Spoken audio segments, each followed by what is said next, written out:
नज़र नज़र में उतरना कमाल होता है, नज़र नज़र में उतरना कमाल होता है, नब्ज़ नब्ज़ में बिखरना कमाल होता है, बुलंदियों पर पहुंचना कोई बड़ी बात नहीं, बुलंदियों पर ठहरना कमाल होता है।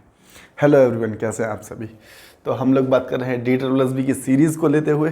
DSSB में इससे पहले हमने 12-13 क्लासें कर ली हैं, ठीक है। अब क्लास नंबर 14 करेंगे हम लोग, और प्रत्येक में हमने 20-20 क्वेश्चन किए हैं। जितने भी अब तक 2024 में असिस्टेंट ग्रेड के पेपर हुए थे उनके मैथ्स के सॉल्यूशन देख रहे हैं हम लोग। और इसके साथ ही हम लोगों ने ये भी चीज़ एनालाइज की है कि रिपीटिशन मैथ्स में तो बहुत आ रही है, किसी और सब्जेक्ट की नहीं कह सकते हम, क्योंकि अभी तक तो मैथ ही की है, तो मैथ्स में बहुत आ रही है ना। तो चलते हैं, आज देखते हैं कि इसमें पार्ट 2, इसके 20 क्वेश्चन कर चुके हैं, अगले 20 क्वेश्चन में क्या दिया गया है देखते हैं। चलिए क्वेश्चन नंबर 1 की ओर चलते हैं और देखते हैं क्या दिया गया है। कहता है कि एक गोलाकार चूड़ी की परिधि और व्यास के बीच अंतर दे रखा है। देखो मैं तुम्हें दिखाता हूँ पहले, है ना। क्वेश्चन नंबर 1 कह रहा है कि एक गोलाकार चूड़ी है, एक गोलाकार चूड़ी है, एक गोल चूड़ी बना लेते हैं, ठीक है। चलो लगभग तो गोल है। इसकी परिधि अगर निकालेंगे तो परिधि का फॉर्मूला क्या होता है, 2πr। परिधि समझते हो ना आप कि ये सर्कमफ्रेंस, ये परिधि हो गई इसकी, ठीक है। ये परिधि हो गई, ये परिधि हो गई पूरी की पूरी, ये परिधि हो गई। अब रेडियस क्या होती है, सर्कल से लेके यहाँ तक क्या है, ये r है, और ये इधर भी r है। तो r अगर पूरी लाइन की बात करेंगे तो ये 2r हो जाती है ना। अगर आधी की बात करेंगे तो सिर्फ r होगी, ठीक है। अब इसने परिधि और डायमीटर में अंतर दिया है, तो डायमीटर कितना हो जाएगा हमारे पास, व्यास कितना होगा 2r। इतनी बात क्लियर है। इसमें डिफरेंस कितना है, 6 का डिफरेंस है। बस ये क्वेश्चन दिया गया है। यहाँ से 2r हम कॉमन ले सकते हैं क्या, 2r हमने कॉमन ले लिया। अब यहाँ अंदर बचा हमारे पास पाई, पाई की वैल्यू कितनी है, 22/7 है। 2r हमने कॉमन ले लिया दोनों में से, ठीक है। और यहाँ पर क्या बचेगा हमारे पास, यहाँ बचेगा 1, कुछ नहीं है तो 1 बचेगा, इक्वल टू 6, ठीक है। 7 एकम 7, 7 एकम 7 हो गया है ना। हाँ ठीक है, 7 एकम 7 हो गया। तो 22 में से 7 गया तो हमारे पास कितना बचेगा, 15, 15/7। यहाँ पर बचा हमारे पास कितना, 15/7 आ गया, ठीक है। और यहाँ पर ये वैल्यू तो कितनी थी, 2r थी, बराबर में 6 था। तो यहाँ से इसको काटा तो ये आ गया 3, ये आ गया कितना 3। और यहाँ से इसको भी काट सकते हैं हम, 3 पंजे 15 काट सकते हैं ना, 3 पंजे 15। तो r उधर चला जाएगा तो r कैसे हो जाएगा, r इक्वल टू में 7/5 हो जाएगा, 7/5। तो r की वैल्यू निकालेंगे तो 5 एकम 5 और 5 चौक 20, ठीक है। 5 से 7 को काट दिया तो कितना आ जाएगा, r की वैल्यू कितनी आ गई हमारे पास, 1.4। और यही 1.4 आपसे पूछा गया था। तो जहाँ तक है बात क्लियर हो गई होगी। क्वेश्चन नंबर 1 इतना ही था, है ना। चलते हैं अगले क्वेश्चन की ओर और देखते हैं अगले क्वेश्चन में क्या दिया गया था, ठीक है। और अगर आप लोगों को ठीक लग रहा है ना, अगर ठीक लग रहा है तो आप सब्सक्राइब वगैरह कर सकते हैं, ठीक लगता है तो, बात बाकी कोई बात नहीं, ठीक है। चलते हैं अगले क्वेश्चन की ओर। कहता है किसी वस्तु के अंकित मूल्य पर 9% की छूट के बाद 1820 में बेचा जाता है। देखो एक वस्तु है, ठीक है, उसको 9% की छूट के बाद इसका मतलब हो गया कि मान के चलिए अंकित मूल्य हमारे पास प्रिंट प्राइस कुछ भी रहा होगा, छूट पर बेचता है, तो मतलब कि 9% की छूट 100 में से माइनस किया गया, 100 में से 9 माइनस करेंगे तो 91, और बिक कितने का रहा है यहाँ पर 91%, बराबर में कितना रखेंगे 1820। जो एसपी दिया है ये भी हमने एसपी बना लिया, तो पीपी की वैल्यू हमारे पास कितनी आ जाएगी, 1820 अपॉन में 91 इंटू में 100। क्या बात सही है, कितनी बार जाएगा, 9 दूनी 18। तो पीपी की यहाँ से वैल्यू कितनी निकल करके आ गई, पीपी की वैल्यू कितनी आ गई, 2000 रुपये पीपी की वैल्यू निकल करके आ गई है। तो इतनी बात भी आप लोगों को क्लियर हो गई होगी। चलते हैं अगले क्वेश्चन की ओर और देखते हैं अगला क्वेश्चन क्या दिया गया था। क्वेश्चन नंबर 3 की ओर चलते हैं, ठीक है। क्वेश्चन नंबर 3 देखते हैं कि 3 में क्या दिया गया है आपको, ठीक है। कह रहा है हाँ ये थोड़ा सा क्वेश्चन ठीक था, क्वेश्चन नंबर 3 मेरे हिसाब से थोड़ा सा ठीक था, ठीक है। व्यक्ति x एक कार्य को 15 दिन में करता है। देखो x एक व्यक्ति हैगा जो 15 दिन में एक कार्य करता है, ठीक है ना। और आगे कहा गया है क्या, x और y की दक्षता दे रखी है, मतलब इसकी एफिशिएंसी दे रखी है कितनी, 3:2। x और y की एफिशिएंसी दे रखी है, 3:2, ठीक है। अब एक चीज़ देखो, ये टाइम है, क्या है टाइम, x 15 दिन में करता है और स्पीड उसकी है 3। तो भाई टाइम की मल्टीप्लाई अगर हम स्पीड के साथ कर देंगे, ठीक है, टाइम की मल्टीप्लाई उसकी एफिशिएंसी के साथ कर देंगे तो टोटल वर्क निकल के आ जाएगा कि टोटल वर्क कितना था।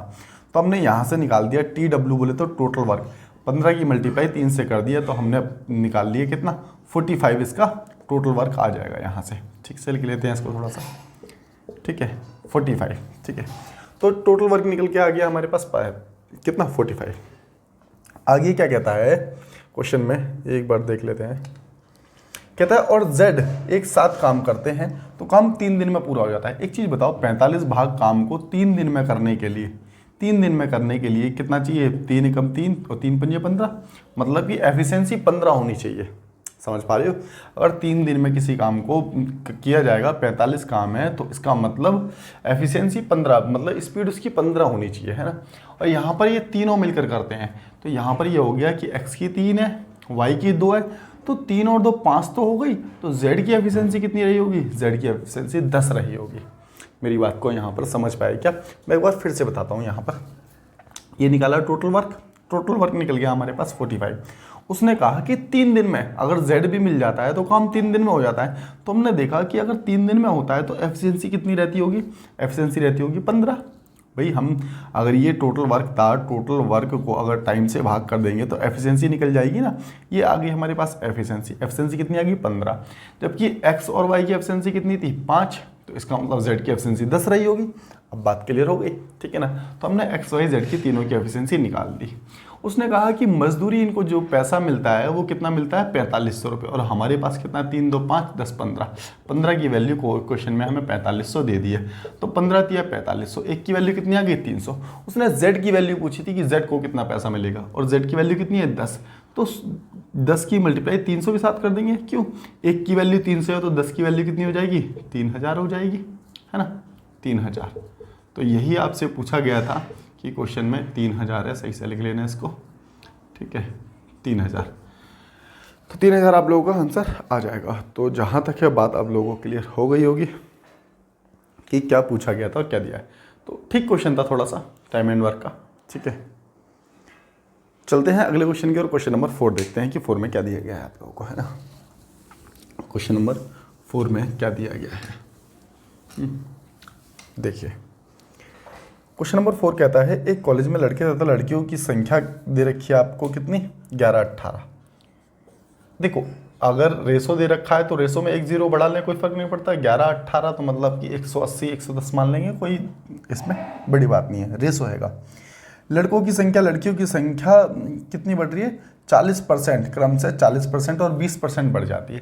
देखो 40% का मतलब है जैसे ये इसका या तो 40% निकालो, इसमें जोड़ लो और ऐड कर दो तो निकाल लो, या फिर मल्टीप्लाई कर दो सीधा 140 के साथ। 100 पर ही जुड़ता है, 100 पर ही कम होता है, तो इसलिए हम इसको 140 लिख लेते हैं।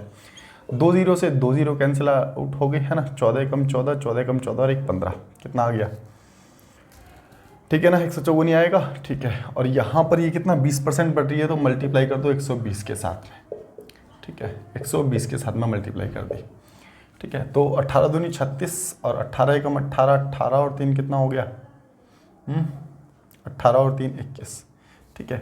अब हमसे इसका रेशो पूछा है, बढ़ी हुई संख्या का रेशो पूछा है तो कितना हो जाएगा, ये 7 हो जाएगा, ये 2 हो जाएगा और ये हो जाएगा कितना 108। तो 72 रेशो 108 हो जाएगा, ठीक है ना। 54 और कटेगा क्या 7 2 9, कुछ गलत कर रहे हैं क्या अभी हम। 14 कम 14, 14 एक कम 14, 1 मिनट रुकना भाई, सब कुछ कैलकुलेशन चेक कर लेते हैं। यहाँ पर थोड़ी सी गलती हो गई है ना, ये काटेंगे तो 77 जाएगा ना, वही तो 77 जाएगा। तो 77 और 108 आपका क्या हो जाएगा आंसर हो जाएगा। तो इतनी बात तो मेरे हिसाब से समझ आ ही गई होगी आप लोगों को, ठीक है। चलते हैं अगले क्वेश्चन की और क्वेश्चन नंबर 5 देखते हैं कि 5 में क्या दिया गया आप लोगों का, है ना। क्वेश्चन नंबर 5 में क्या दिया गया है, क्वेश्चन नंबर 5 की ओर चलते हैं। क्वेश्चन नंबर 5, ठीक है। 3 कार दे रखी है, 3 कारों ने 2:4:7 के अनुपात में दूरी तय की। यदि यात्रा के समय का अनुपात 3 4 1 है तो उनकी गति का अनुपात पूछा गया है, ठीक है। तो मैं पहले डिस्टेंस, देखो जो रेशो दिया गया वो किसका दिया गया आपका, डिस्टेंस का रेशो दिया गया है, किसका डिस्टेंस का। और डिस्टेंस का रेशो कितना है 2:4:7, ये डिस्टेंस का रेशो दिया गया है। इतनी बात क्लियर है। और यहाँ पर आपको टाइम का रेशो दिया गया है। किसका रेशो दिया गया है? टाइम का रेशो। टाइम का रेशो कितना है आपके पास? 3:4:1, 3, 4 और 1 रेशो। तो स्पीड पूछिए। एक चीज़ बताओ, स्पीड का फॉर्मूला क्या होता है हमारे पास? स्पीड का डिस्टेंस अपॉन में टाइम ही तो होता है। तो हमारे पास ये डिस्टेंस है, टाइम है, तो इसको यहीं पे ही काट देते हैं, यहीं पर काट देते हैं। इसको इससे काटेंगे, है ना। सब कुछ ठीक लिखा है ना, कैलकुलेशन तो ठीक है। हाँ, उनकी गति पूछिए ना आपसे, ठीक है, कोई नहीं, कर लेते हैं इसको ऐसे ही। अब एक चीज़ देखो ये 2/3 है ना, मैं आपको ऐसे करता हूँ, 2/3 है, ये 2/3 है, और ये है 4/4 है, 4/4 है, और ये 7/1 है। एक काम करो, नीचे वाली संख्या को हटाने के लिए ना हम एलसीएम ले लेते हैं। तो एलसीएम कितना आ गया? 3 और 4 का 12 आ गया। तो 4 तिया 12, ये हो जाएगा हमारे पास 6। यहाँ पर भी 12 रखेंगे, 4 तिया 12 और 3 चौक 12 हो गया, है ना। यहाँ पर 12 रखेंगे तो 12 7 84 आ गया। ठीक है, तो ये क्या आ गया? स्पीड का रेशो आ गया। नीचे वाली संख्या को बराबर करने के लिए, या हम फिर कह सकते हैं कि हटाने के लिए हमने एलसीएम ले लिया। नहीं तो देखो फ्रैक्शन में जाता तो और दिक्कत होती। ठीक है, अब इसको काट लेते हैं। किससे जाएगा अब ये? किससे जाएगा? 3 दूनी 6, 3 चौक 12, 3 दूनी 6, 3 अठे 24। कुछ गड़बड़ कर दी क्या? कुछ गड़बड़ कर दी शायद। 1 मिनट देख लेते हैं क्वेश्चन में देख लेते हैं कि क्या गड़बड़ हो गई है। ये यहाँ पर थोड़ी सी हमसे गलती हो गई कैलकुलेशन में, माफ़ी चाहेंगे इसके लिए। यहाँ पर ये कटेगा ना, देखो ना, ये आएगा हमारे पास कितना? 3 चौक 12, 4 दूनी 8 जाएगा, ये 8 जाएगा। बाकी सब कुछ ठीक है, ठीक है ना। ये 12 का 12 ही है, ये 84 का 84 आएगा। ठीक है, बस इनका आप रेशो निकाल दो। 2 चौक 8, है ना। किससे जा रहा है? 4 से काट देते हैं, 4 दूनी 8। इसका देखो यहाँ पर लिख देता हूँ, हो सकता है नीचे ना दिख रहा हो। 8/12/84 को काटेंगे तो रेशो तो खैर बाद में आएगा, पहले इसको काट लेते हैं। 4 दूनी 8, 4 तिया 12, 4 दूनी 8, 4 एकम 4, तो 2:3:21 हो जाएगा। ठीक है, तो बाकी बात समझ तो आई गई होगी मेरे हिसाब से। ठीक है, चलते हैं अगले क्वेश्चन नंबर 6 की ओर और देखते हैं 6 में क्या दिया गया था। ठीक है, क्वेश्चन नंबर 6 देखते हैं कि क्या दिया गया था।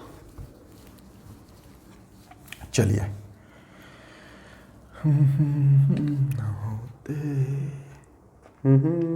ठीक है, क्वेश्चन नंबर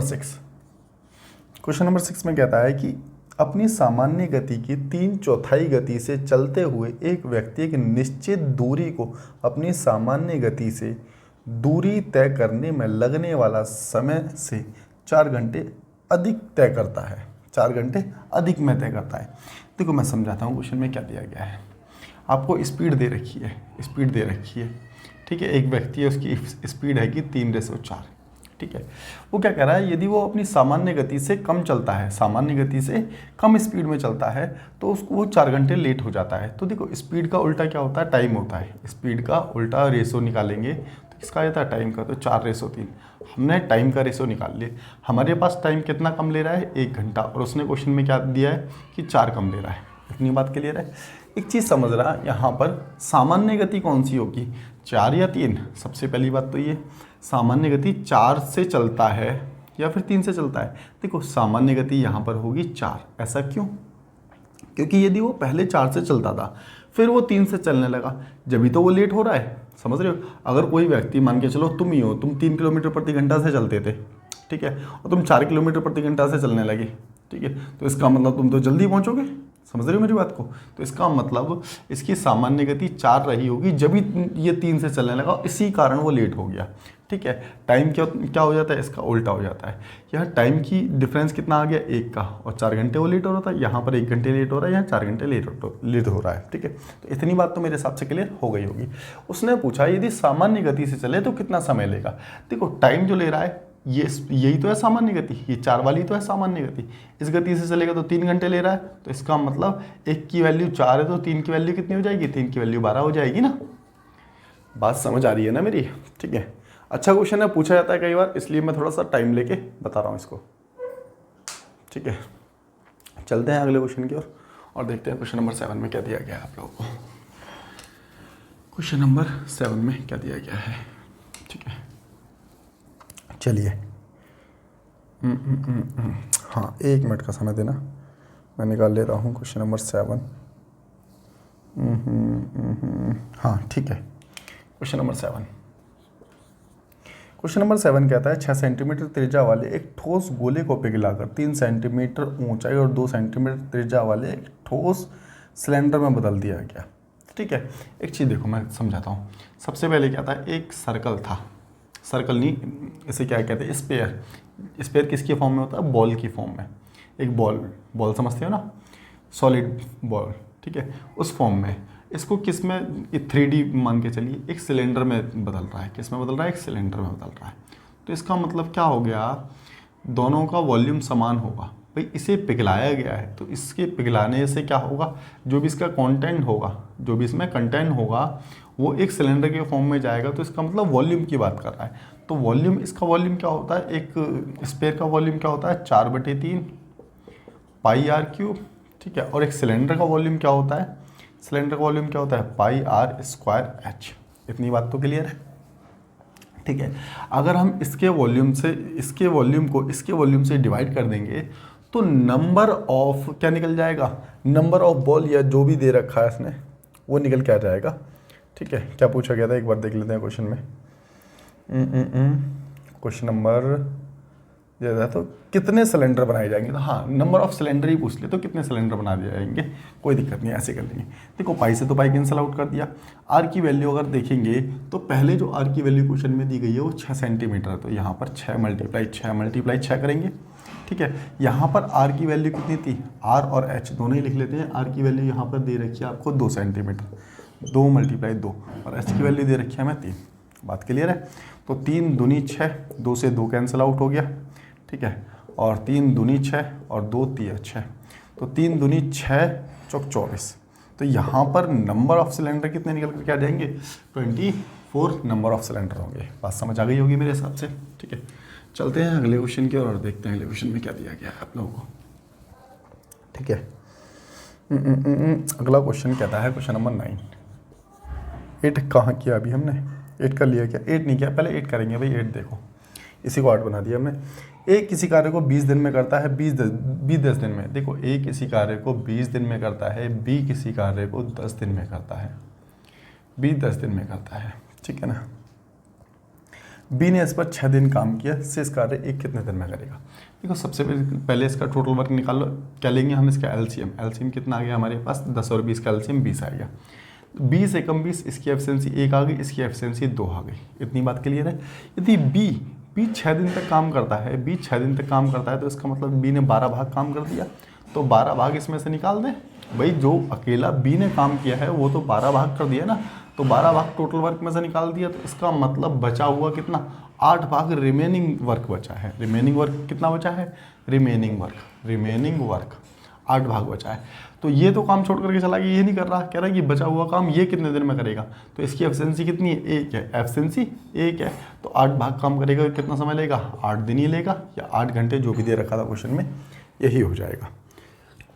तो क्वेश्चन नंबर 8 भी आप लोगों को क्लियर हो ही गया होगा। चलते हैं क्वेश्चन नंबर 9 की ओर और देखते हैं कि 9 में क्या दिया गया है। क्वेश्चन नंबर 9 देखते हैं। ठीक है,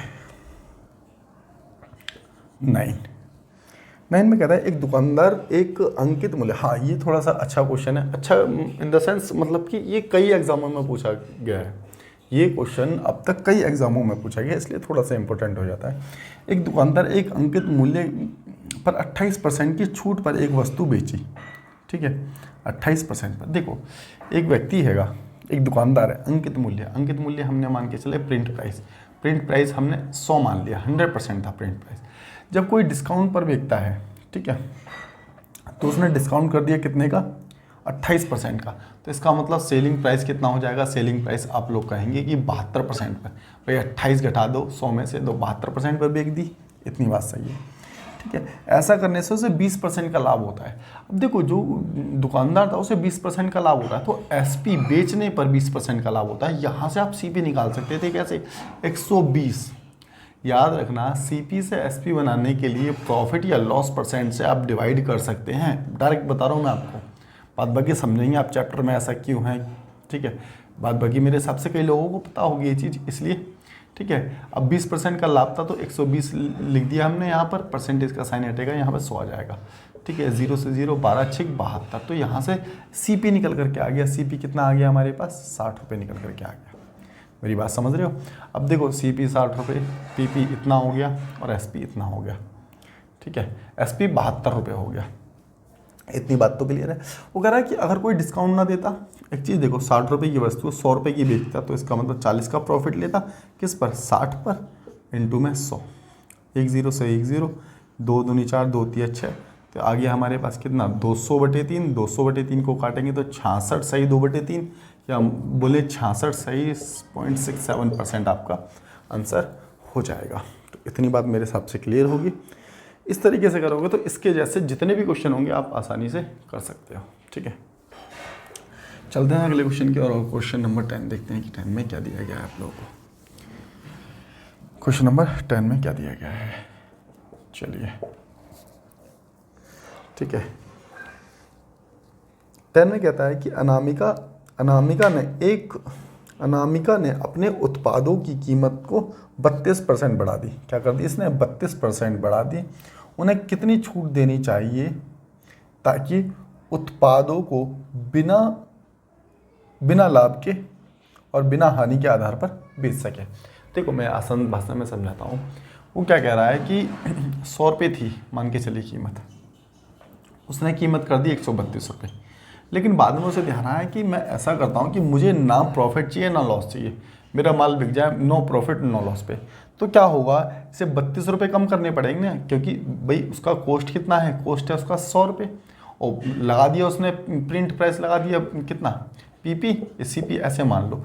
तो भाई ये 32 रुपये कम करेगी ना, किस के बिहाफ पर? 132 के बिहाफ पर। तो कह रहा है कि कितना परसेंट कम होगा, इंटू में 100 कर देते हैं, बस इसको काट दो। 4 8 32, 4 3 12 और 4 3 12। तो ये हो गया हमारे पास कितना? 800/33।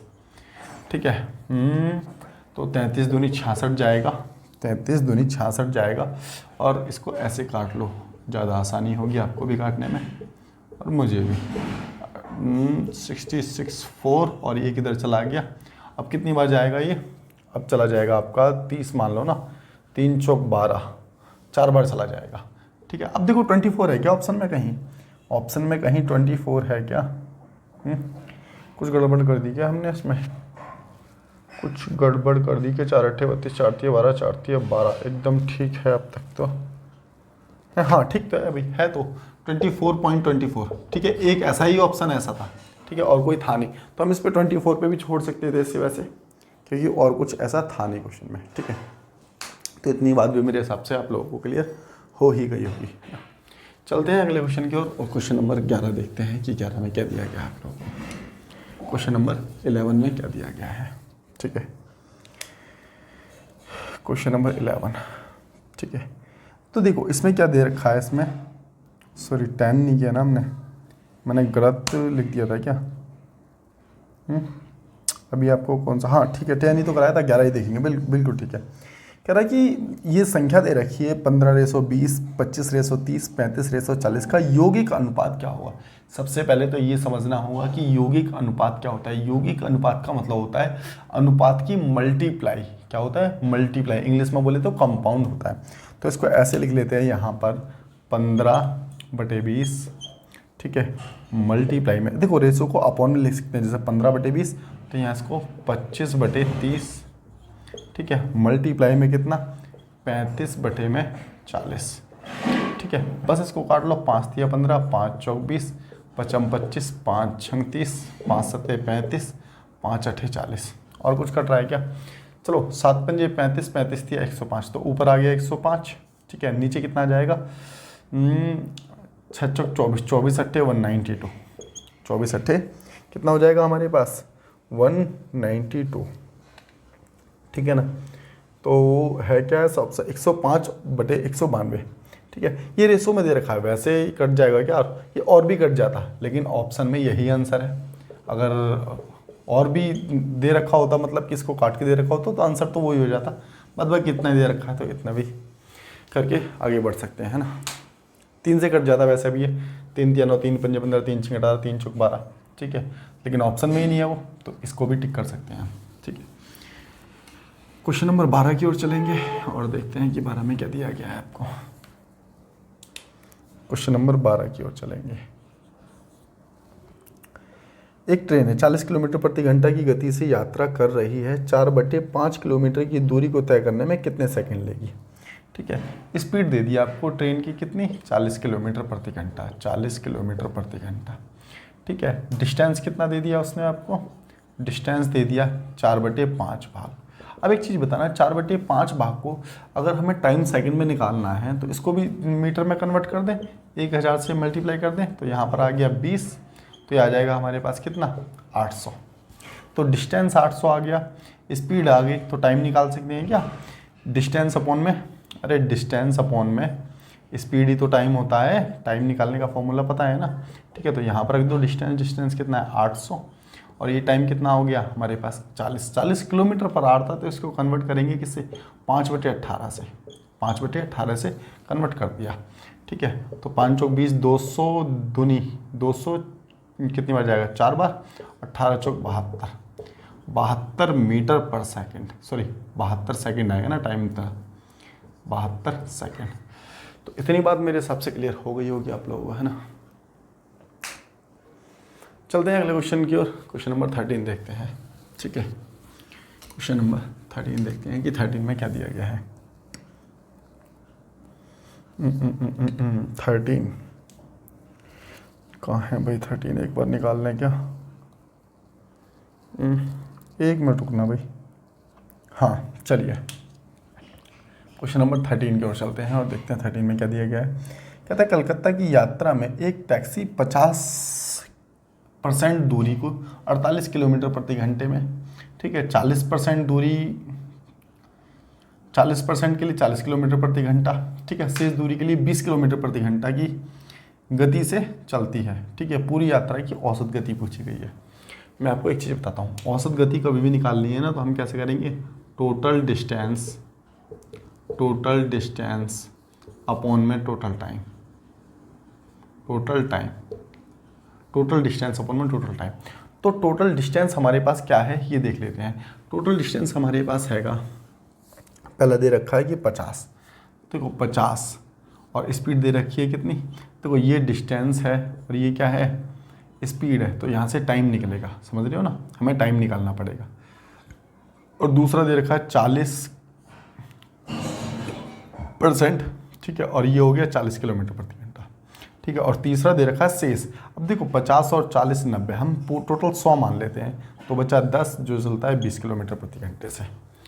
ठीक है, इसको यहाँ पर लिख लो थोड़ा सा, 40/40। क्या इतनी बात समझ पा रहे हो तुम लोग, क्या इतनी बात समझ पा रहे हो। तो एक चीज़ देखो, मैं इसको फिलहाल के लिए 50 मान लेता हूँ, फिलहाल के लिए देखना कैसे है ना। तो ये आ गया 1 घंटा, ये आ गया 1 घंटा, और ये आ गया 0.5, ये आ गया कितना 0.5। तो हम तीनों को कैलकुलेट करते हैं, तो हमारे पास टाइम निकल करके आ गया कितना, कितना आ गया 2.5। सब कुछ ठीक है ना, सब कुछ ठीक है ना, 40 से कम 40, 50 से कम 50, हाँ जी सब कुछ ठीक है। और टोटल डिस्टेंस कितना आ गया हमारे पास, टोटल डिस्टेंस आ गया हमारे पास 100, 100% माना था, तो 25 चौक 100 मतलब कि 40, पॉइंट हटेगा 0 बढ़ जाएगा, तो यहाँ पर आ गया 40। ठीक है, अब ऐसा आंसर ढूंढना है जो 40 से कम होगा, है ना। 25 चौक 100, ठीक कटा है ना सब कुछ, तो ठीक है, हाँ जी लगभग ठीक ही है। अब देखो तुम अप्रॉक्स में निकाल सकते थे ऐसे आंसर अगर जल्दी आपको निकालना था, तो मेरे हिसाब से 39.34 जो 40 के सबसे नज़दीक होगा वही उत्तर होगा। समझ गए मेरी बात को। तो 40 के सबसे नज़दीक क्या हो गया हमारे पास, और थोड़ा सा कम, क्योंकि यहाँ पर हमने 48 को 50 मान लिया था। सबसे बेस्ट तरीका, अगर ऑप्शन थोड़ा सा दूर दूर है तो ऐसे कर सकते हो, अदरवाइज़ किसी को ऐसे नहीं करना तो प्रॉपर तरीके से भी कर सकते हो। ठीक है, कैसे, आ जाओ। अब यहाँ से इसको हटा दो, ये तो 1.5 घंटा ही लेगा, इसका तो कन्फर्म है, इसको कर लेते हैं बस। तो कितनी बार जाएगा, ये 25, ये 24, है ना, 25 24 अब तो नहीं कटने वाला ना। ठीक है, अब इसमें +1 और ये आधे को हमने लिख दिया कितना, 1/2, तो 2 1 कम 2 1 3/2, तो यहाँ पर हमने लिख दिया, इसको जोड़ना ही तो था हमें 3/2। ठीक है, तो एलसीएम गया तो हमारे पास आ गया 24। ठीक है, तो 24 एकम 24, 24 से भाग किया और इसे 1 की ऊपर मल्टीप्लाई हो गई, ये आ गया 25। ठीक है, अब 2 से काटा 12, 12 दिए 36, ये आ गया हमारे पास 36। ठीक है ना। अब ये कितना आ गया हमारे पास, इसको जोड़ेंगे तो हमारे पास हो गया कितना, 41, 41 और 51, 61, 61 बटे में 24, 61 बटे में 24 आ गया। ठीक है, ये हमारे पास टाइम निकल गया। तो 61 बटे में 24, टोटल टाइम, टोटल डिस्टेंस कितना था 100, 100 को काटा 61 और गया ऊपर कितना 24, तो ये आ जाएगा हमारे पास 2400 और यहाँ आ गया 61। ठीक है, अब देखो 6 चौक 2400 ज़्यादा हो जाएगा, तो 3 बार लेते हैं, 6 या 1800। अब देखो तुम्हें दिख रहा है ना, 3 बार लेंगे तो 1803 जाएगा। अब बात तो यहीं पर समझ आ गई होगी कि 0.3 समथिंग जाएगा। किसी और में है तो ठीक है, नहीं तो आगे भी चल देते हैं। 1 मिनट देख लेते हैं, किसी और ऑप्शन में भी था ना, किसी और में था ही नहीं भाई साहब। यहाँ पे भी रोक सकते थे, नहीं किसी को संतुष्टि हो रही यहाँ पर भी तो वो और लिख लेगा, और 1 इधर चला गया तो 3 8, कितना बचेगा 2 2 और 1 3। ठीक है,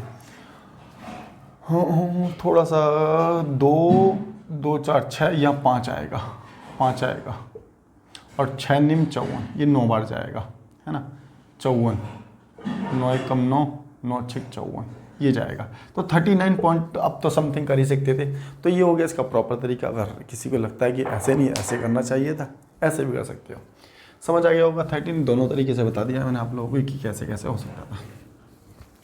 चलते हैं अगले क्वेश्चन की ओर। क्वेश्चन नंबर 14 देखते हैं कि 14 में क्या दिया गया आपका।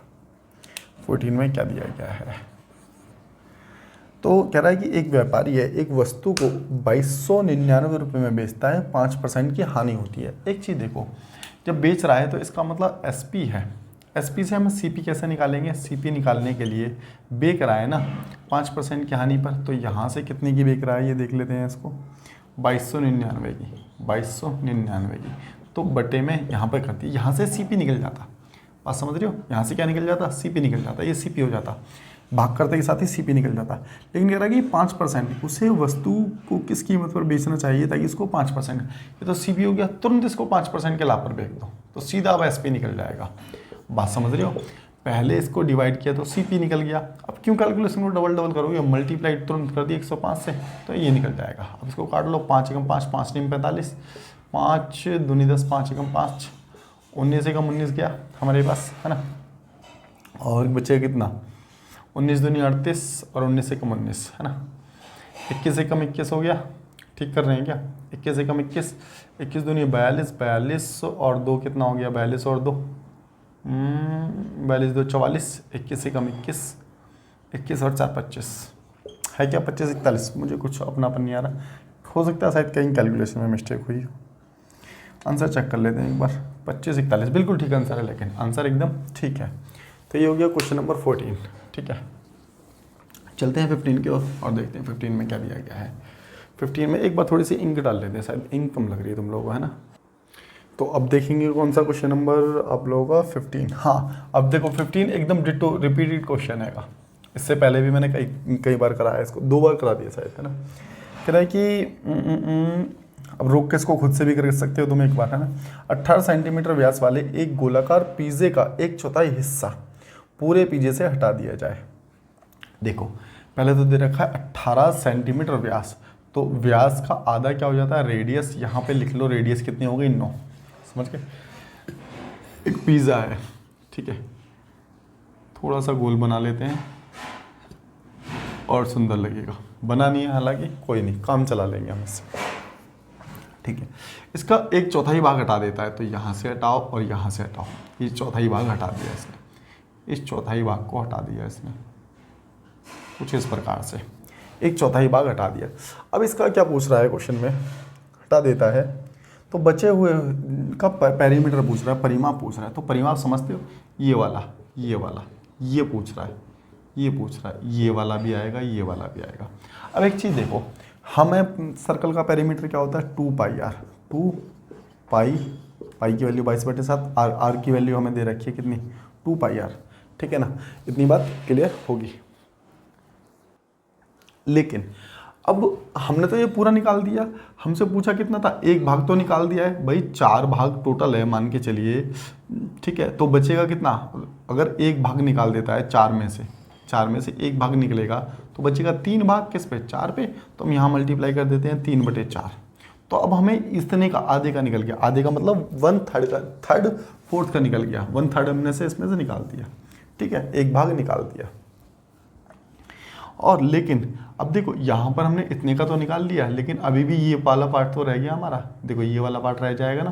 तो इसको जोड़ेंगे, एक तो आर ये वाला, एक आर ये वाला, प्लस 2r जोड़ देंगे बस। इसमें क्या कर देंगे, 2r जोड़ देंगे। तो r की वैल्यू कितनी है कि यहाँ पर 9 है कि, तो मल्टीप्लाई 9 कर देंगे बस। इसको सॉल्व कर लेते हैं, ठीक है। क्या कट रहा है, 2 दूनी 4 कट गया और 2 से काटा 11 कट गया, है ना। और 9 तिया 27, 27 से कम 27 और 27 से कम 27 और 2 कितना होता है, 27 और 2 29, ठीक है, डिवाइड बाय 7, ठीक है, प्लस 9 दूनी 18, 8 सते कितना हो गया 126, तो 297 प्लस 126, 6 6 12 1 13, 9 2 11, 11 और 1 12, 3 3 और 1 4, 400 डिवाइड बाय 7 6 42, 7 6 42 है ना, 0 और कितना 7 चौक 28 जाएगा। तो 60 पॉइंट समथिंग जाएगा, जो भी ऑप्शन में हो 60 पॉइंट समथिंग उसको लगा सकते हो और यही होगा, ठीक है। एक बार देख लेता हूँ ऐसा कुछ था क्या, हाँ बिल्कुल ठीक हैगा, 60.4 समथिंग हैगा, ठीक है। तो ये हो गया आपका क्वेश्चन नंबर, कौन सा था, 15 था ना। चलें अब 16 की ओर, ठीक है। तो ये क्वेश्चन रिपीट था, पहले 2 बार और किया हुआ है, शायद हमने 2 बार किया हुआ है, ठीक है। चलते हैं अगले क्वेश्चन की ओर, क्वेश्चन नंबर 16 देखेंगे, क्वेश्चन नंबर 16 देखेंगे, ठीक है। एक वर्गाकार मैदान के चारों ओर एक वर्गाकार मैदान है। ये भी क्वेश्चन अच्छा है थोड़ा सा, ठीक है। एक वर्गाकार, कोशिश करते हैं इसको बराबर बनाने की, हालांकि बहुत मुश्किल है हमसे बना पाना, ठीक है। और इसके अंदर एक वो बना लेते हैं जल्दी से,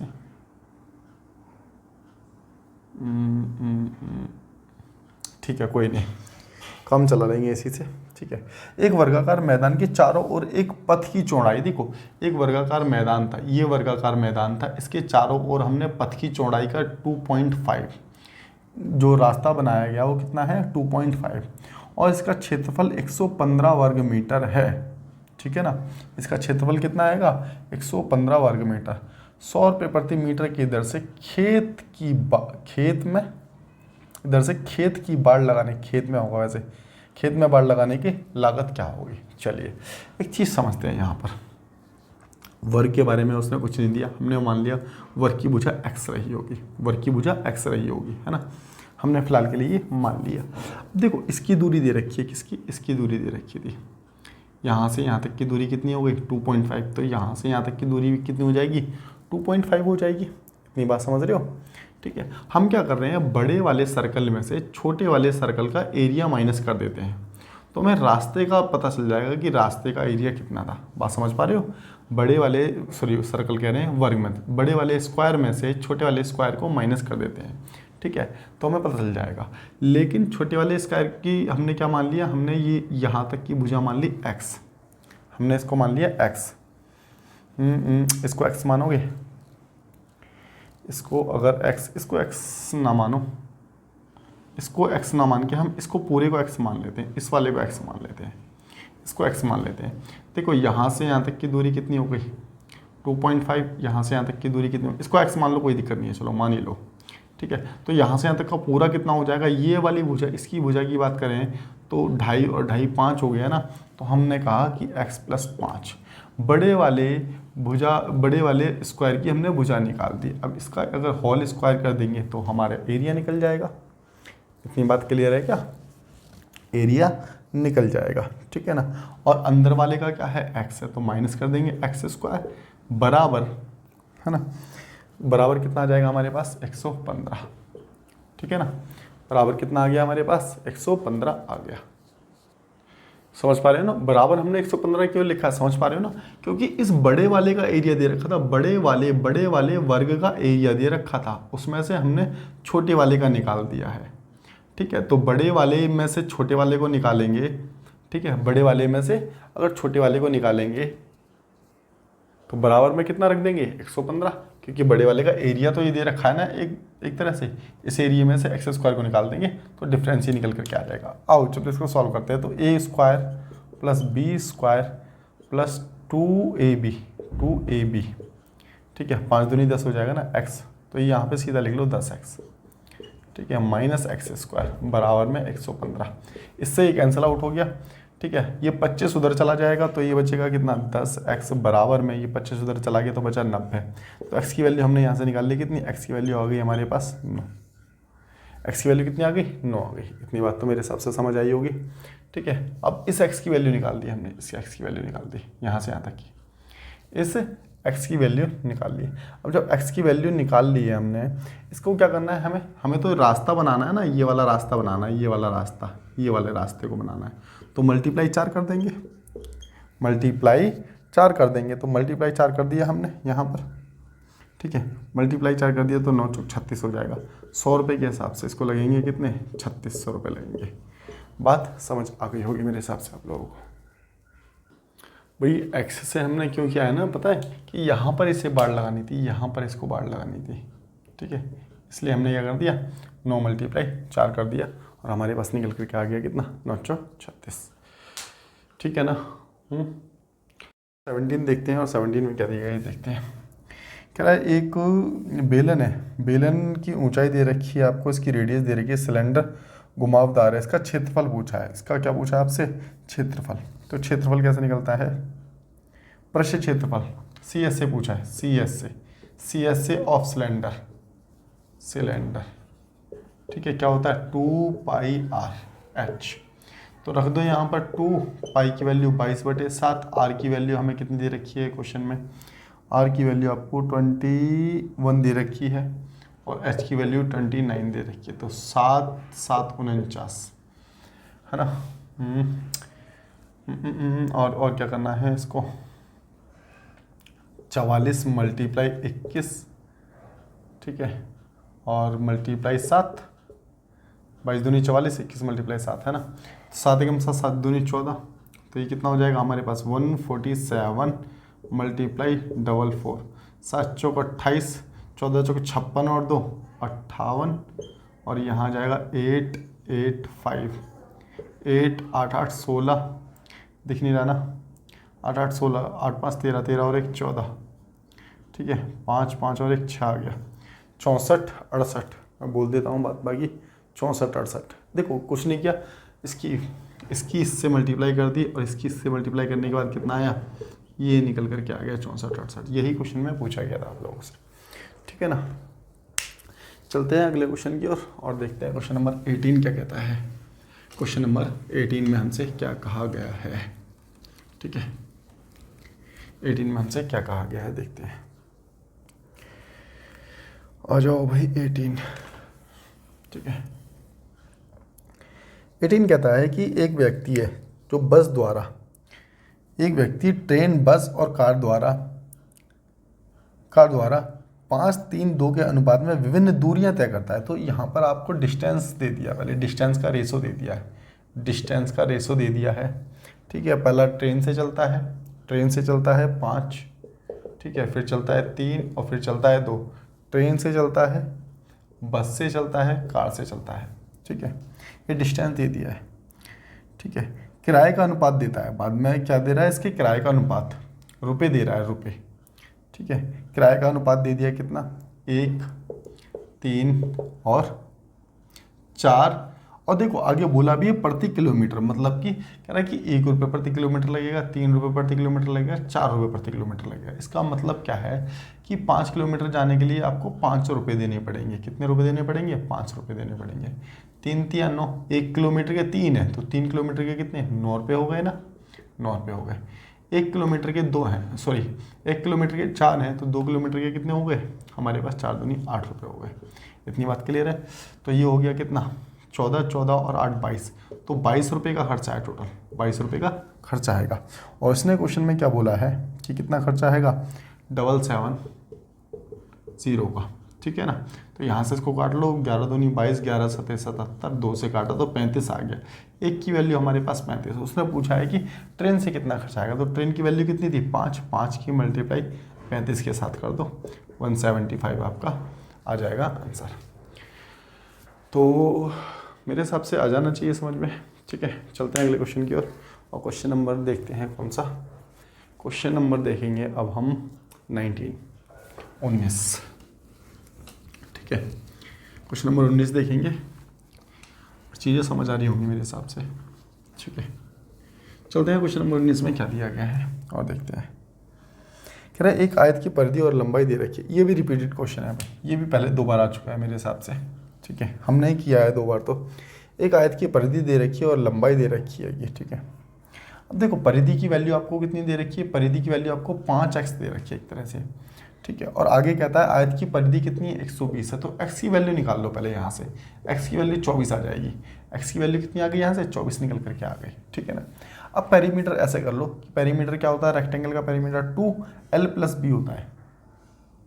जबकि क्वेश्चन में क्या दे रखा है, इसकी लंबाई दे रखी है, लंबाई 1 दे रखी है। तो x की वैल्यू 24 है, तो यहाँ पर 24 ही लिख लेते हैं, 24l+b ब्रेथ इक्वल टू कितना दे रखा है हमें, इक्वल टू में कितना दे रखा है पेरीमीटर, पेरीमीटर कितना दे रखा था आपको 120 रख देते हैं। इतनी बात समझ आई क्या। देखो मैं फिर से बताता हूँ कि हमने 5x से, देखो ये हमारे पास पेरीमीटर था, पेरीमीटर का रेशो था, हमने इसको काटा, ये यहाँ पर पेरीमीटर बोल रहा है, तो ये पेरीमीटर बराबर इस पेरीमीटर क्या होगा। तो यहाँ से x की वैल्यू 24 निकल करके आ गई। यहाँ लेंथ उसने दे रखी थी 1, लेंथ उसने 1 रेशो दे रखा है। ठीक है, तो यहाँ पर इसका मतलब x की वैल्यू 24 है, तो लेंथ की जगह तो हम 24 रख देंगे, समझ रहे हो। और ये पेरीमीटर का फॉर्मूला लगा दिया बराबर में पेरीमीटर, तो यहाँ से इसको काटा तो ये आ गया हमारे पास 60। ठीक है, तो यहाँ से ब्रेथ निकल के आ जाएगी, 24 इधर जाके माइनस कर देंगे अब। ठीक है, तो यहाँ से बचेगा कितना 36, तो ब्रेथ हमारे पास कितनी निकल के आएगी 36। क्वेश्चन में जो पूछा है पेरीमीटर और इसके ब्रेथ चौड़ाई का रेशो पूछा था। ठीक है, चौड़ाई का रेशो, तो पेरीमीटर कितना था इतना था और इसकी चौड़ाई इतनी आ गई।